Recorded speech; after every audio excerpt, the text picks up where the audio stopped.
फरिया, hello, क्या तुम्हें इन लोगों ने कैद कर रखा है? आखिर क्या बात है फरिया? हेलो हेलो फरिया, तुम बोलती क्यों नहीं हो? मैं तुमसे बात कर रहा हूं, आखिर मुझे तो बता हुआ क्या है? फरिया, हेलो हेलो।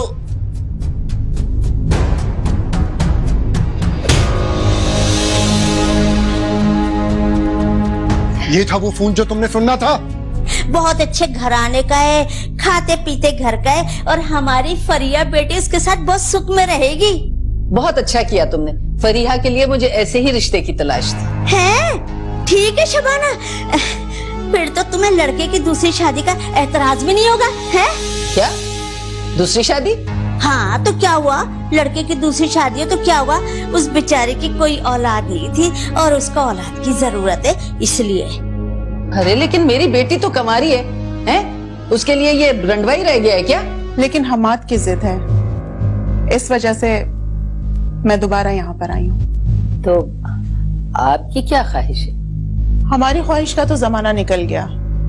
आजकल तो बच्चे इतने खुद मुख्तार हो गए हैं, हमारी सुनते हैं कहाँ हैं, बस अपनी ही चलाते हैं। मेरी सहेली मेरी भाभी। देखिए, आप अपनी बेटी के बारे में जो फैसला करना चाहते हैं वो कीजिए। हमारी तरफ से प्रपोजल है, कोई जबरदस्ती नहीं है। जिन्मयी जी, ये हम आपको पहले भी एक बार मायूस कर चुके हैं और ऐसा बार बार करना अच्छा नहीं लगता। अरे दुश्मन भी अगर अपने दर आ जाए तो उसे भी गले लगा लेना चाहिए।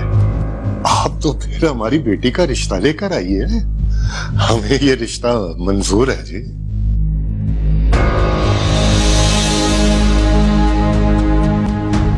जी मुबारक। अरे मिठाई खाए ना। अस्सलाम वालेकुम। वालेकुम अस्सलाम। अरे तुम कैसे आ गई? शबाना, ये तो बताना, आज भूल गई, तुमने नहीं कहा था कि फरिया के रिश्ते के लिए तो मैं आ गई। अरे ज्यादा लहराओ मत, आओ जरा बाहर, तुमसे बात करनी है। हाय, क्या हो गया, क्या हो गया है?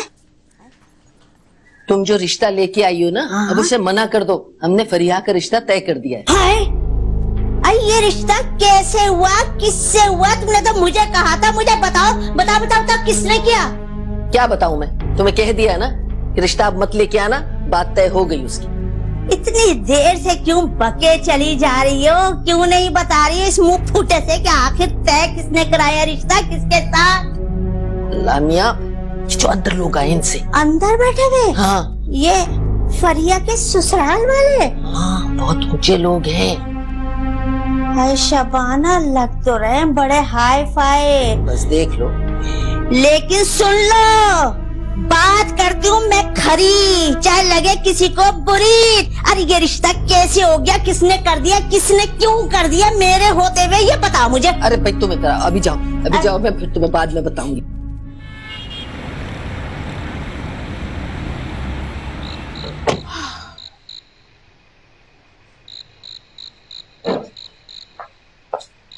मैं हैरान मोहम्मद, मुझे तो ऐसा लग रहा था कि जैसे वो हमारे ही मुंतजर हों कि हम लोग वहां जाएं और वो लोग दो बोल पढ़ा के जल्दी से अपनी बेटी से जान छुड़ा लें। मॉम रिलैक्स, आप तो अभी से वहम पाल रही। एंड ऑनेस्टली स्पीकिंग मुझे ऐसा बिल्कुल भी नहीं। और सच बात तो ये है कि वो लोग हमारा रिश्ता इनकार करके पछता रहे होंगे। हम जैसा रिश्ता कहाँ मिलेगा उन्हें? नहीं नहीं अमाद, जरूर कोई गड़बड़ है। तुमने नोट नहीं किया कि उन लोगों का रवैया कैसा था? कैसा था? मैंने तो ऐसा कुछ नोट नहीं किया। माँ, जब हम पहली दफा गए थे तो उनके रवैये बहुत नॉर्मल थे, जैसे कि लड़की वालों के होते हैं। लेकिन इस दफा जब मैं गई हूँ ना, तो मैंने नोट किया है कि सबके चेहरे सपाट थे। और सपाट चेहरे कब होते हैं तुम्हें मालूम है? जब इंसान कोई बात छुपा रहा हो। So you mean to say कि वो लोग हमसे कुछ छुपा रहे हैं? हाँ, जरूर कोई ना कोई गड़बड़ है। मॉम, कैसी गड़बड़? यही तो पता नहीं चल रहा कि क्या गड़बड़ है, लेकिन है। You know what? Forget it. सबसे मेन इंपॉर्टेंट बात यह है कि मैंने आपको पहले ही बताया था कि वो लोग मान जाए, और वो मान गए। अब चलें। यही तो पता करना है कि गड़बड़ क्या है। मैं तो अपनी बेटी की शादी ऐसी धूमधाम से करूंगी कि दुनिया याद रखेगी। और वो सलमा, वो तो जल के कबाब हो जाएगी। उसने तो अपनी बेटी को अपने सर से उतार फेंका, छुप छुपा के शादी कर ली। लेकिन मैं तो भाई अपने सारे अरमान निकालूंगी। हाँ भाई, सारे अरमान पूरे कर देना। तुम्हें किसने रोका है? रोका तो नहीं है, लेकिन कोई खास दिलचस्पी भी नहीं ले रहे। इतनी देर से मैं बके जा रही हूँ, लेकिन आपकी तो कान पे जूं भी नहीं रिंग रही। अरे भाई, ये तुम्हारा डिपार्टमेंट है, इसे तुम ही संभालो। हाँ, बस एक चीज का ख्याल रखना कि ज्यादा धूमधाम ना हो। ये हमारा फर्ज है जो हमने पूरा करना है। अरे फर्ज आप निभाते जाइए। बेटे ने तो ऐसी रूखी फीकी शादी कर ली, लेकिन अब ये हमारे घर की इकलौती शादी है। मैं तो इसे बहुत धूमधाम से करूंगी। आप अपना फर्ज निभाते रहिए, मुझे उससे कुछ लेना देना नहीं। भाई, मैं इस शादी को अपने इस लेक्चर की तरह ले रहा हूँ। जैसे ये लेक्चर मेरी जिम्मेदारी है, वैसे ही अल्लाह ने फरिया को मेरी जिम्मेदारी बनाकर भेजा है, जो मैं पूरा कर रहा हूँ। तो ठीक है, निभाते रहे आप अपना फर्ज।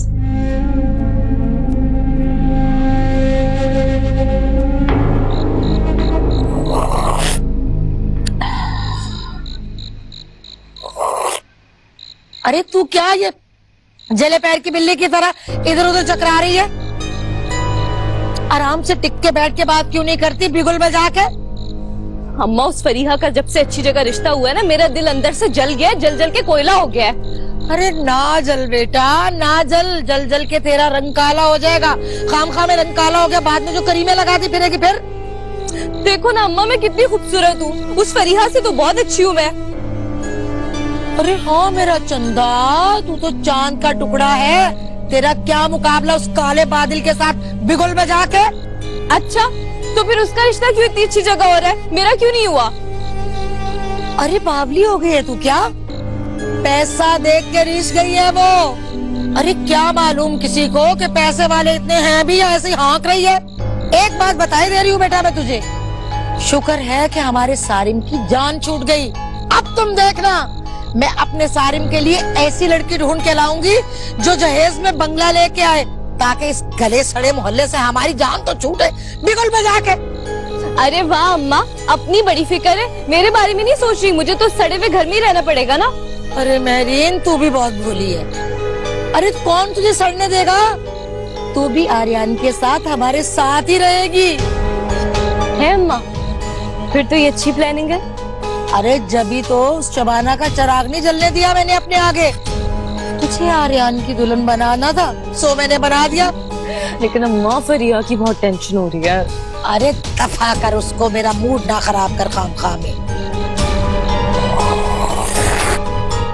बहुत अच्छी चाय तूने तो पी नहीं।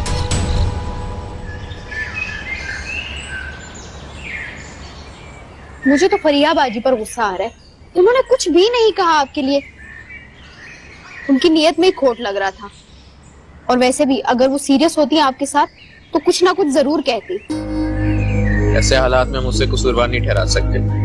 वो तो खुद मुझे गलत समझती होगी, पता नहीं क्या सोचती होगी मेरे बारे में। खैर, ये सब कुछ तो आप छोड़ ही दें। बचपन गुजरा है आपका साथ में, शुरू से ही अंडरस्टैंडिंग रही है आपकी, और ऐसे कैसे वो आपको गलत समझ सकती हैं? और मुझे तो ये समझ में नहीं आ रहा कि कैसे सब मेरीन बाजी के ड्रामे में शामिल हो गए। होने वाली बात होकर रहती है, इसे कोई इंसान नहीं रोक सकता। खैर, कुछ भी हो, मैं फरिया बाजी की शादी में नहीं जाऊंगी। उनकी शादी की किसी तकरीब में नहीं जाऊंगी मैं। तुम ऐसा बिल्कुल नहीं करोगी, तुम जाओगी जरूर। अगर तुमने ऐसा किया तो फरिया को बहुत दुख होगा। वैसे भी वो हमारे रिश्तेदार हैं, और रिश्तेदारों के दुख गम में शरीक होना हमारा फर्ज बनता है। इसी तरह उनकी खुशियों में शरीक होना भी हमारा फर्ज बनता है। तो क्या आप जाएंगे वहां?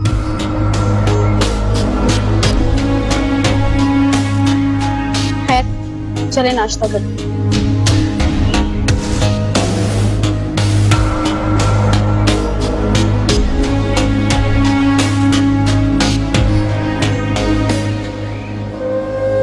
इतने अरसे में जिंदगी ने कितने पलटे खाए हैं, सब कुछ खत्म हो गया।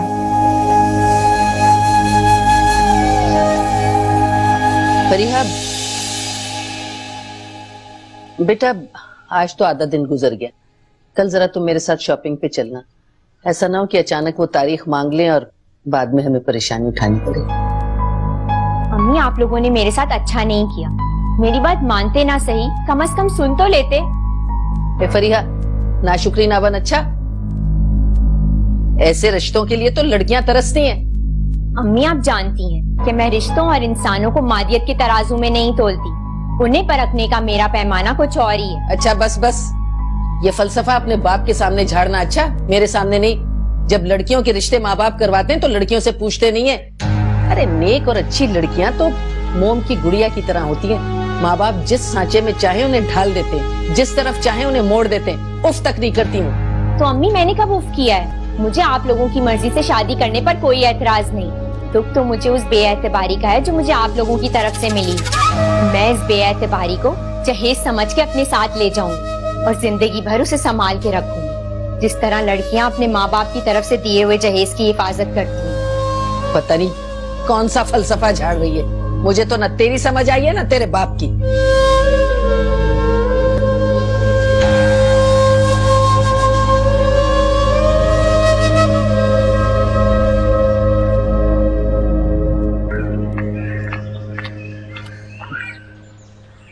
अम्मी, अब्बू, आखिर आप लोग मेरी बात मान क्यों नहीं लेते?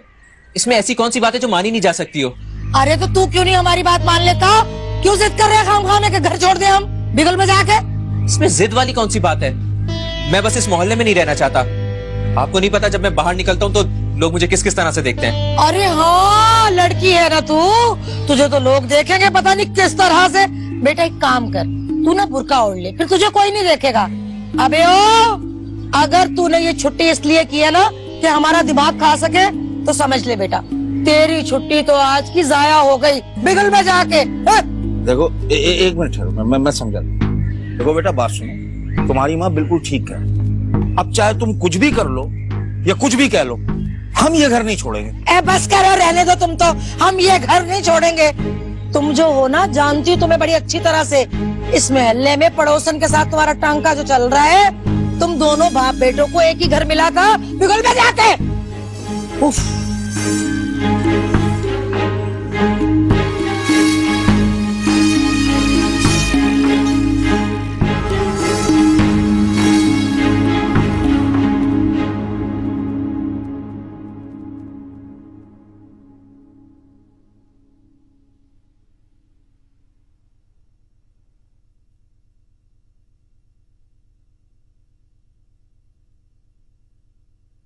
फरिया,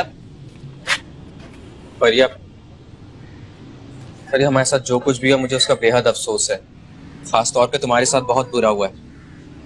मेरी जरा सी गलती का तावान तुम सारी उम्र भरोगी, लेकिन हम इसके लिए किसी को इल्जाम भी तो नहीं दे सकते। कोशिश किए बिना किसी को इल्जाम नहीं देना चाहिए। क्या कोशिश करूं मैं? कोशिश करता हूं तो बहुत से अपनों के चेहरे पर से नकाब उतरेगा, ये मैं नहीं देख सकता। हाँ, अपनों की इज्जत का ख्याल तो सबको होता है, इसमें किसी और की इज्जत जाती है तो जाए। फरिया, फरिया मेरी बात सुनो।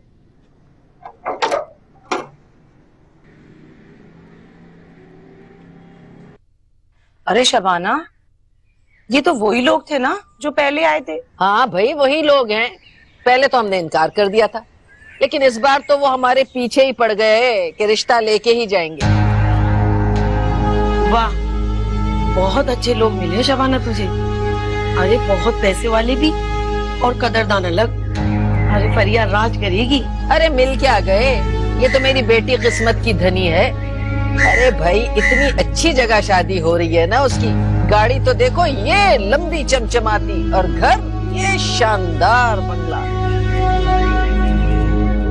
आई शबाना, बुरा ना मनाना, तुमने उनका घर देखा है? कैसा है? अरे अभी कहाँ, इतनी मोहलती कहाँ दी, अब जाएंगे धूम धड़के के साथ।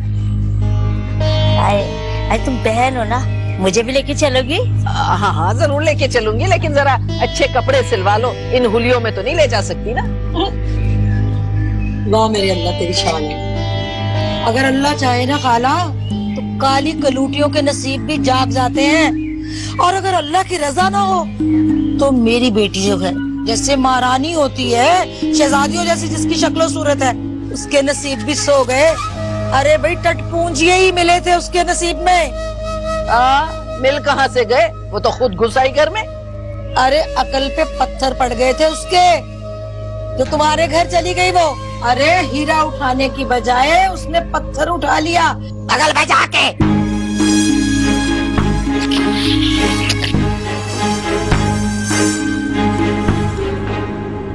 हाय मुझे देखो, हम्माद अभी बाकायदा मेरा दामाद भी नहीं बना, लेकिन मेरी जबान उसकी तारीफें करते करते थकती नहीं। एक तेरी सास है, अरे बीच लोगों में इतनी बकवास की है उसने कि मैं तुझे बता नहीं सकती। अरे तुझे टटपूंजिया कह दिया, कंगला कह दिया और पता नहीं क्या क्या कह रही थी, मैं तो तेरे सामने बोल भी नहीं सकती। तो आपने उन्हें मुंह तोड़ जवाब क्यों नहीं दिया अम्मी? अरे जवाब तो मुंह तोड़ ऐसा देती कि सारी जिंदगी याद करती, लेकिन क्या करूं। अरे इतने लोगों के बीच में तेरी बहुत बुराइयां की हैं उसने, तू आसानी से मिल गया है ना, इसलिए तेरी कदर नहीं है, लेकिन मैं तो तेरी माँ हूं ना। मुझसे पूछ, उसकी उस बकवास से मेरे दिल पे कैसी छुरियां चली हैं उस वक्त। अम्मी आप हौसला रखें, कहने दे उन्हें जो उनका दिल कह रहा है। हाय कैसे हौसला करूं बेटा, कैसे हौसला करूं, इतनी बकवास सुन के मेरा तो जी कट के रह गया। देख बेटा, तूने अगर आज नहीं रोका ना तो कल ये तेरे लिए और अनाप शनाप बोलेंगे। लो भला बताओ, बीच लोगों में कह रही थी कि मेरी बेटी की शादी गलत जगह होगी, अब तो कोई गलत जगह काम कर रहा है। देख रोक ले इनको, रोक ले, तब ना तेरी बहुत बेइज्जती होगी। आप ठीक कहती हैं अम्मी, मैं अभी मैरीन से जाकर बात करता हूँ। कर ले बेटा।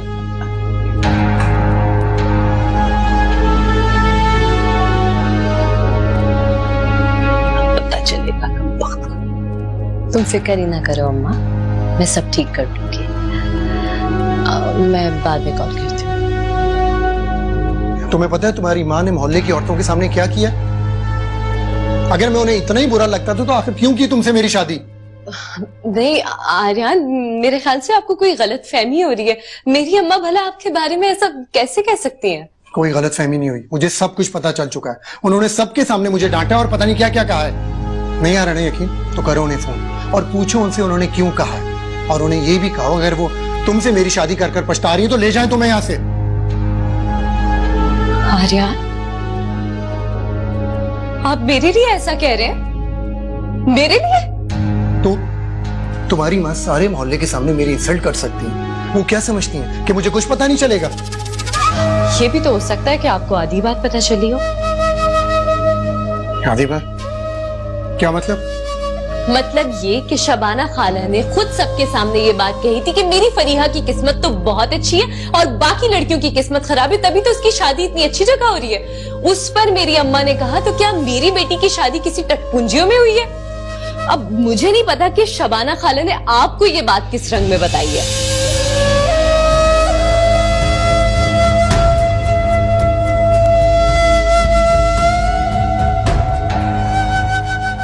फरिया ठीक कहती है शहरी, इस वाकये के बाद से मैं तो कुछ भी कोशिश नहीं की, बल्कि मैं तो बाहर जाना चाहता था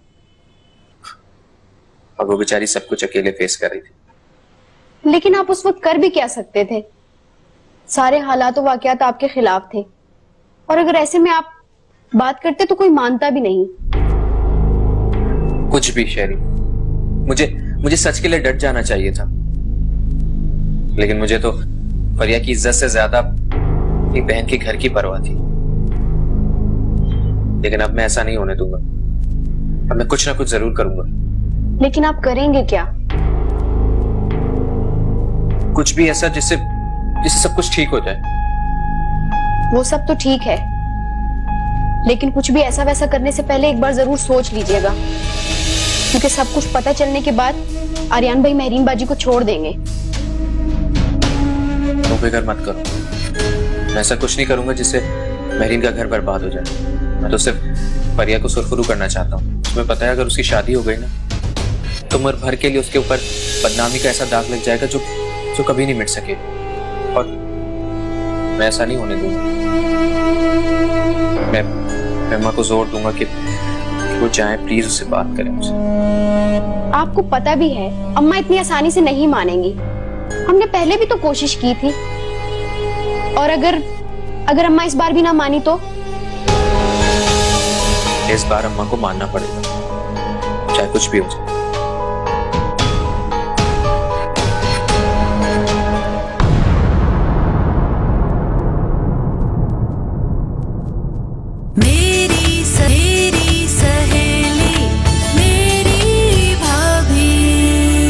चाहती ही नहीं है कि मेरी शादी वहां हो। बड़े अफसोस की बात है। अगर मैं नहीं जाना चाहती ना तो मैं तुम्हारे साथ जाती ही नहीं।